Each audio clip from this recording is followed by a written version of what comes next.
Hello all, எல்லோரும் எப்படி இருக்கீங்க? நான் ரொம்பவே நல்லா இருக்கேன். நீங்களும் நல்லா இருப்பீங்கன்னு நினைக்கிறேன்.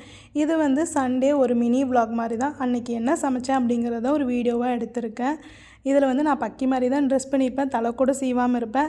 தயவு செஞ்சு யாரும் அதை வந்து பெருசாக எடுத்துக்காதீங்க. ஏன்னா எனக்கு சமைக்கும்போது யூஸ்வலான காஸ்ட்யூமில் இருந்தால் தான் வந்து எனக்கு சமைக்கிற கம்ஃபர்டபுளாக இருக்குது. நம்ம நல்லா ட்ரெஸ் பண்ணிவிட்டு வந்து பண்ணும்போது சமைக்க வந்து வசதியாக இல்லை. ஸோ அதனால தான் அப்படியே வந்து எடுக்க ஆரம்பிச்சிட்டேன்.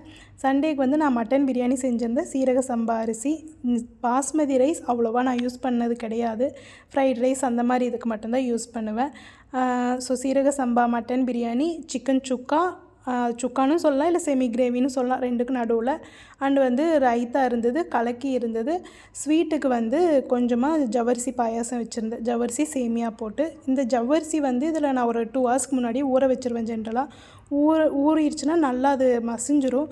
ஸோ ஒரு விசில் மட்டும் குக்கரில் விட்டு, மற்றபடி எப்போவும் பாயாசம் செய்கிற மாதிரி தான் செஞ்சுருந்தேன்.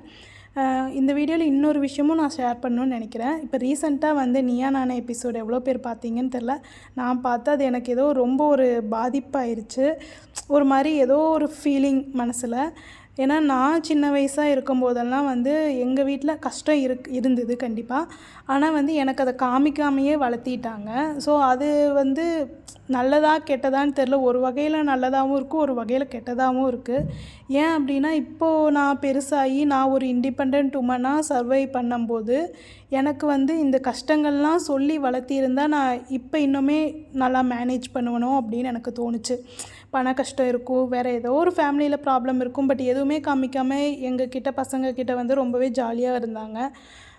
பட் அதை காமிச்சிருந்தா நான் இன்னுமே பெட்டராக இருந்திருப்பேன்னு என் லைஃப்பில் தோணுச்சு. இந்த மாதிரி வீடியோஸ் உங்களுக்கு பிடிச்சிருந்தா சப்ஸ்கிரைப் பண்ணிக்கோங்க.